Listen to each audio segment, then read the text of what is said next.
والصلاة والسلام على من لا نبي بعده أشهد أن لا إله إلا الله وحده لا شريك له وأشهد أن محمدا عبده ورسوله أما بعد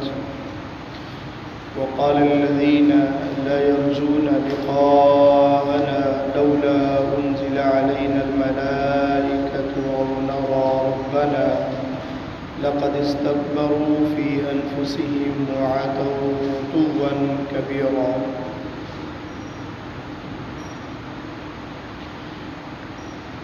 اور وہ لوگ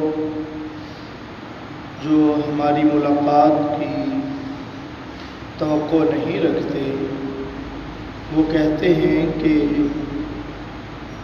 ہمارے اوپر فرشتے کیوں نہیں نازل ہوتے، یا پھر ہم اپنے رب کو اپنی آنکھوں سے دیکھ کیوں نہیں لیتے۔ یقیناً یہ لوگ اپنے آپ کو بڑا جانتے ہیں، تکبر کرتے ہیں، وَعُتُوًّا كَبِيرًا، یقیناً یہ سرکشی کر رہے ہیں اور بہت سخت سرکشی کر رہے ہیں۔ وہ لوگ جو اللہ کی ملاقات کی امید نہیں رکھتے کہ ایک دن آنے والا ہے، ہم نے اس دنیا کو چھوڑ کر جانا ہے اور اللہ سے ملاقات اور اللہ کے سامنے پیش ہونا ہے، وہ دلائل کے طور پر کہتے ہیں کہ ہمارے اوپر اگر اے نبی صلی اللہ علیہ وسلم آپ سچے ہیں تو فرشتے کیوں نہیں نازل ہو جاتے، یا پھر جس رب کی آپ بات کر رہے ہیں اس رب کو ہم اپنی آنکھوں سے کیوں نہیں دیکھ لیتے۔ یہ ان کی سرکشی ہے، یہ ان کی بغاوت ہے، جن کو اللہ احکم الحاکمین فرماتے ہیں لَقَدِ اسْتَكْبَرُوا فِي أَنفُسِهِمْ، وہ اپنے آپ کو اوپر بڑا سمجھتے ہوئے تکبر کر رہے ہیں اس پر، حالانکہ وہ سرکشی کر رہے ہیں۔ یوم یرون الملائکۃ لا بشریٰ، جس دن یہ فرشتوں کو دیکھیں گے اس دن مجرموں کے لیے کوئی خوشخبری نہیں ہوگی، اور اس سے مراد وہ دن ہے جب فرشتے کسی کی روح قبض کرنے کے لیے آتے ہیں۔ جب مجرم ہوتا ہے تو فرشتے آ کر کے اس کو سختی کے ساتھ اور یہ کہتے ہوئے کہ اے خبیث روح آ، اللہ کی ناراضگی کے ساتھ ہم تمہیں لے کے جانے والے ہیں۔ جبکہ مومن کی حالت یہ ہوتی ہے، مومن جو اللہ کی ملاقات کا خواہش مند ہوتا ہے اس کے لیے اللہ کے نبی صلی اللہ علیہ وسلم فرماتے ہیں کہ فرشتے ان کے پاس آتے ہیں تو خوشخبری دیتے ہوئے، ان کو سلامتی کی بشارت دیتے ہوئے اور یہ کہتے ہوئے کہ اے پاک روح آ، تو نے اپنے آپ کو پاک رکھا ہے، آ اللہ کی رضا کے لیے، اللہ تم پہ راضی ہے۔ یا ایتھا النفس المطمئنہ ارجعی الی ربک راضیۃ مرضیہ فادخلی فی عبادی وادخلی جنتی۔ یہ مومن اور وہ آدمی جو کفر کو اختیار کرتا ہے، جو اللہ کی ملاقات کا خواہش مند نہیں ہے، ان کا وہ ملاقات یوم یرون الملائکۃ لا بشریٰ یومئذ للمجرمین ویقولون حجرا مہجورا، اور آ کر یہ کہتے ہیں کہ تیرے لیے تو محرومی ہی محرومی ہے، تو اللہ کی رحمت سے دور ہے، تو محروم کر دیا گیا ہے۔ آگے پھر ان کی وہ خواہش یوم یعض الظالم علی یدیہ، اس دن دیکھو کہ جب یہ ظالم اپنے ہاتھوں کو چبائے گا، اپنے ہاتھوں کو کاٹے گا اور کاٹ کاٹ کر یہ خواہش کرے گا، یقول یا لیتنی اتخذت مع الرسول سبیلا، کہ کاش میں اپنے رسول کے راستے کو پکڑ لیتا، یا ویلتا لیتنی لم اتخذ فلانا خلیلا، میں فلاں کو اپنا دوست نہ بناتا بلکہ اللہ کے نبی صلی اللہ علیہ وسلم اور رسول کے راستے کو اختیار کر دیتا۔ اور خالق کائنات رب ارض و سما نے دوسرے مقام پہ یوں فرمایا ہے یوم تقلب وجوہہم فی النار یقولون یا لیتنا اطعنا اللہ واطعنا الرسول، کہ جب جہنم میں ان کے چہروں کو الٹ پلٹ کر دیا جائے گا پھر یہ خواہش کریں گے یوم تقلب وجوہہم فی النار یقولون یا لیتنا اطعنا اللہ واطعنا الرسول، جہنم میں پڑے ہوئے پھر یہ کہیں گے کاش کہ دنیا میں ہم اللہ اور اس کے رسول کی اطاعت کر لیتے، اس وقت ہم بات کو مان لیتے۔ یہاں بھی اس کا تذکرہ ہے، اللہ حکم الحاکمین فرماتے ہیں یہ اپنے ہاتھوں کو کاٹ کاٹ کر یہ خواہش کریں گے کاش کہ ہم اللہ کے نبی صلی اللہ علیہ وسلم کے راستے کو پکڑ لیتے، کاش کہ ہم فلاں کو اپنا دوست نہ بناتے۔ دوستی یہ محبت یہ انسان کو دوستی کے نشے میں گمراہ کر دیتی ہے، جیسا دوست ہوتا ہے ویسے ہی اس کی محفل عادات اور دوسرے کو بھی دوستی اپنے اندر بدل دیتی ہے۔ اس لیے اللہ کے نبی صلی اللہ علیہ وسلم نے فرمایا المرء علی دین خلیلی، کہ دو آدمی اپنے دوست کے دین پہ ہوتا ہے، جیسے اس کے دوست کا دین ہوتا ہے ویسا ہی وہ اس کو بدل دیتا ہے۔ گویا کہ دوست ہو اس کا انتخاب بھی اچھا ہونا چاہیے۔ صحبت صالح ترا صالح کنند، صحبت جو ہوتی ہے جو دوستی ہوتی ہے وہ اچھی دوستی انسان کو اچھا بنا دیتی ہے۔ صحبت طالح ترا طالح کنند، بری دوستی جو ہوتی ہے، بری محفل جو ہوتی ہے، بری مجلس جو ہوتی ہے وہ انسان کو برا بنا دیتی ہے۔ گویا کہ دوستی کا، محفل کا، صحبت کا ایک بہت بڑا اثر ہوتا ہے، تو ہمیں بھی دوستی ان کے ساتھ کرنی چاہیے اور اس محفل میں جانا چاہیے، اس کو اپنا دوست اور خلیل بنانا چاہیے جس کا رویہ اچھا ہو، اخلاقیات اچھی ہو، جو اللہ کے دین کو ماننے والا ہو، تاکہ ہماری صحبت بھی اچھی ہو، ہمارا اخلاق بھی اچھا ہو۔ اور خالق کائنات رب ارض و سما نے اس اللہ کے نبی صلی اللہ علیہ وسلم کی بات کو بھی نقل کیا ہے، وقال الرسول، رسول صلی اللہ علیہ وسلم کہیں گے یا ربی ان قوم اتخذوا هذا القرآن مہجورا، کہ یہ وہ لوگ ہیں جنہوں نے قرآن کو چھوڑ دیا تھا، قرآن سے اعراض کیا تھا، قرآن سے مذاق کرتے رہے تھے، اور اس سے مراد وہ مشرکین عرب ہے جو اللہ کے نبی صلی اللہ علیہ وسلم کی قرآن کی آیات کو سن کر کے شور کیا کرتے تھے کہ اس کی آواز کو نہ سنو، اور شور کرو کہ کہیں یہ نہ ہو کہ یہ محمد صلی اللہ علیہ وسلم کی آواز کو کوئی سن نہ لے، اور وہ شور کرتے، قرآن سے اعراض کرتے، قرآن کا انکار کرتے، اور نعوذ باللہ استہزاء اور مذاق کرتے۔ خالق کائنات رب ارض و سما نے ان لوگوں کا اور اس نبی صلی اللہ علیہ وسلم کی بات کا تذکرہ کیا ہے کہ کل قیامت کے دن جب رسول یہ کہہ دے گا، جب رسول صلی اللہ علیہ وسلم فرمائیں گے یا ربی، اے میرے رب، ان قوم اتخذوا هذا القرآن مہجورا، یہ وہ لوگ ہیں جنہوں نے قرآن کو چھوڑ دیا تھا، قرآن سے اعراض کیا تھا۔ اور آپ تصور کریں جن کے بارے میں اللہ کے نبی صلی اللہ علیہ وسلم گواہی دے دیں ان کی حالت کیا ہوگی۔ اللہ ہمیں قرآن کے اوپر عمل کرنے کی توفیق عطا فرمائے۔ سورۃ الفرقان کا آخری رکوع جو ہے وہ بڑی جامعیت اور اپنے اندر بہت ساری تعلیمات کو رکھتا ہے، جس میں اللہ حکم الحاکمین نے اپنے بندوں کی نشانیوں کا تذکرہ کیا ہے۔ وعباد الرحمن الذین، کہ اللہ کے اور رحمان کے بندوں کی علامات کیا ہے؟ سب سے پہلی علامت یہ ہے یمشون علی الارض حونا، کہ وہ زمین پہ جب چلتے ہیں تو عاجزی کے ساتھ، تکبر نہیں ہوتا، غرور نہیں ہوتا، فخر نہیں کرتے۔ وَإِذَا خَاطَبَهُمُ الْجَاهِلُونَ قَالُوا سَلَامًا،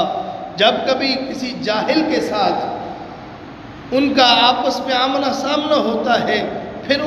اس کے ساتھ بحث و مباحثہ اور مجادلہ نہیں کرتے، لڑائی جھگڑا نہیں کرتے، بلکہ قالوا سلاما، سلام کہہ کر کے گزر جاتے ہیں، اس کی جہالت میں اس کو چھوڑ دیتے ہیں، اور اس کے ساتھ بحث و تکرار نہیں شروع کر دیتے، مجادلے نہیں شروع کر دیتے۔ خالق کائنات رب ارض و سما فرماتے ہیں وَإِذَا خَاطَبَهُمُ الْجَاهِلُونَ،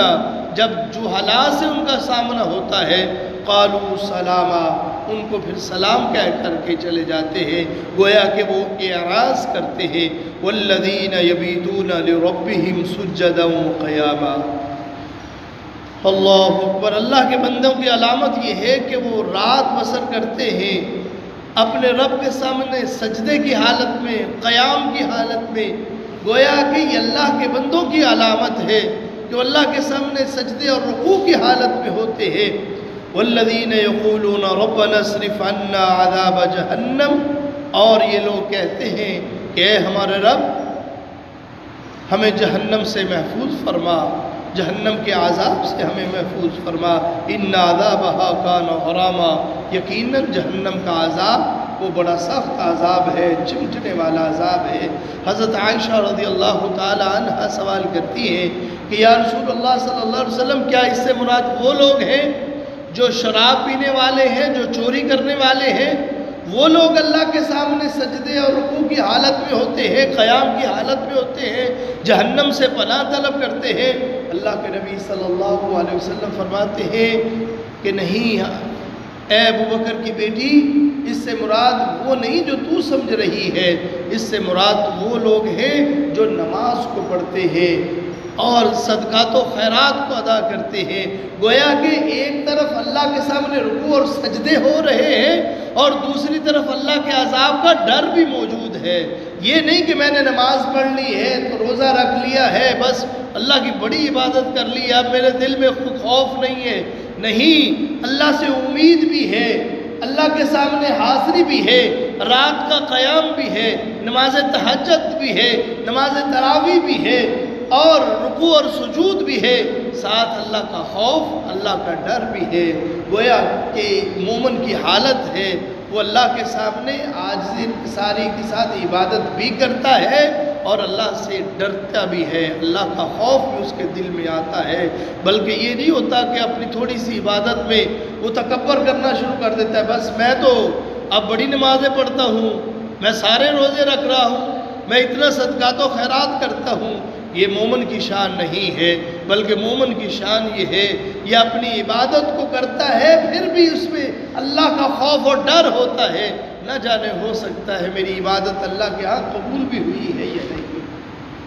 اللہ احکم الحاکمین کا تذکرہ کرتے ہیں، والذین اذا انفقوا لم یسرفوا ولم یقتروا وکان بین ذلک قواما، کہ مومن کی حالت یہ ہے کہ اللہ کے راستے میں یہ خرچ کرتے ہیں تو نہ ہی تو یہ فضول خرچی کرتے ہیں اور نہ ہی یہ بخیلی کو اختیار کرتے ہیں، بلکہ درمیانی راہ کو اختیار کرتے ہیں۔ والذین لا يدعون مع اللہ الہا آخر ولا يقتلون النفس التي حرم اللہ الا بالحق ولا يزنون، اور وہ اللہ کے بندوں کی علامات میں سے کہ وہ اللہ کے علاوہ کسی کو الہ نہیں مانتے، کسی کی عبادت نہیں کرتے اور کسی کو نہ حق وہ قتل نہیں کرتے اور زنا بدکاری نہیں کرتے۔ وَمَنْ يَفْعَلْ ذَلِكَ يَلْقَى أَثَامًا، جو یہ ایسا کرتا ہے وہ تو گناہوں کی دلدل میں چلا جاتا ہے۔ اللہ کے نبی صلی اللہ علیہ وسلم سے سوال کیا گیا تھا سب سے بڑا گناہ کون سا ہے؟ آقا علیہ السلام نے فرمایا تھا سب سے بڑا گناہ یہ ہے تو اپنے خالق اور مالک سے، اپنے معبود جس نے تمہیں پیدا کیا ہے اس کے ساتھ کسی کو شریک ٹھہرا لے، اللہ کے ساتھ شرک کرے، شرک سب سے بڑا گناہ ہے۔ پھر سوال کیا گیا تھا، اللہ کے نبی صلی اللہ علیہ وسلم نے فرمایا تھا تو اپنی اولاد کو قتل کرے اس ڈر اور خوف سے کہ یہ میرے ساتھ کھائے گی۔ اور پھر سوال کیا گیا تھا، اللہ کے نبی صلی اللہ علیہ وسلم نے فرمایا تھا اس سے چھوٹا گناہ یہ ہے کہ تو اپنے ہمسائے کے ساتھ زنا کرے، منہ کالا کرے، بدکاری کرے۔ فرمایا اسی آیت میں اللہ احکم الحاکمین نے تینوں گناہوں کا تذکرہ کیا ہے۔ والذین لا يدعون مع اللہ الہا آخر، اللہ کے علاوہ کسی کو معبود نہیں سمجھتے، گویا اللہ کے ساتھ شرک نہیں کرتے۔ ولا يقتلون النفس التي حرم اللہ الا بالحق، اپنے اولادوں کو ناجائز نہ حق قتل نہیں کرتے۔ ہاں جن کو قتل کرنا واجب ہو جائے،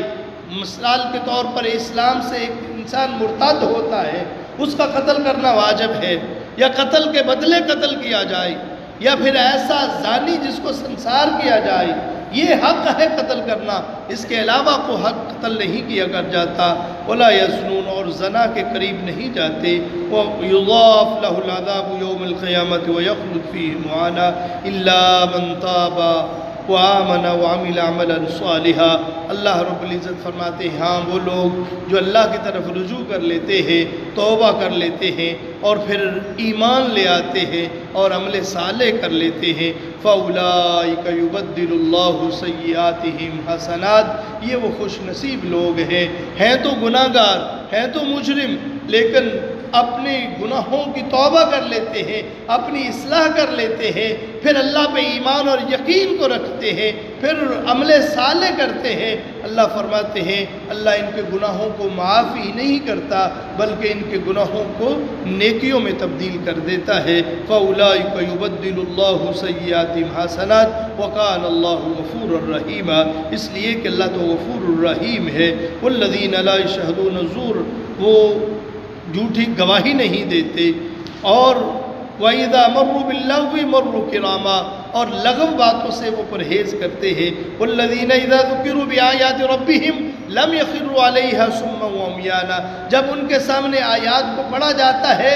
وہ گونگے بہرے ہو کر، اندھے ہو کر ان کے اوپر نہیں پڑ جاتے بلکہ ان کے اوپر غور و فکر کرتے ہیں، تدبر کرتے ہیں، تفکر کرتے ہیں۔ وَالَّذِينَ إِذَا ذُكِّرُوا بِآيَاتِ رَبِّهِمْ لَمْ يَخِرُّوا عَلَيْهَا صُمًّا وَعُمْيَانًا وَالَّذِينَ يَقُولُونَ رَبَّنَا هَبْ لَنَا مِنْ أَزْوَاجِنَا وَذُرِّيَّاتِنَا قُرَّةَ أَعْيُنٍ وَاجْعَلْنَا لِلْمُتَّقِينَ إِمَامًا، اللہ سے دعا کرتے ہیں، اپنی اولاد کے لیے دعا کرتے ہیں، لیکن اولاد کے لیے صرف دعا نہیں کرتے بلکہ نیک اور صالح اولاد کے لیے دعا کرتے ہیں۔ اللہ احکم الحاکمین ان لوگوں کا تذکرہ کرتے ہوئے فرماتے ہیں اولئک یجزون الغرفۃ بما صبروا ویلقون فیہا تحیۃ وسلاما خالدین فیہا حسنت مستقرا ومقاما، یہ ان کا مقام ہے جن کے اندر یہ اوصاف پائے جاتے ہیں، جن کے اندر یہ وصف پائے جاتے ہیں، یہ اللہ کے بندے ہیں، یہ رحمان کے بندے ہیں۔ اللہ تعالی ہمارے اندر بھی یہ صفات پیدا فرمائے، یہ صفتیں پیدا فرمائے، ان گناہوں سے اللہ ہمیں بھی محفوظ فرمائے اور اللہ کی طرف رجوع کرنے کی اللہ توفیق عطا فرمائے۔ وما علیہ الا البلاغ المبین۔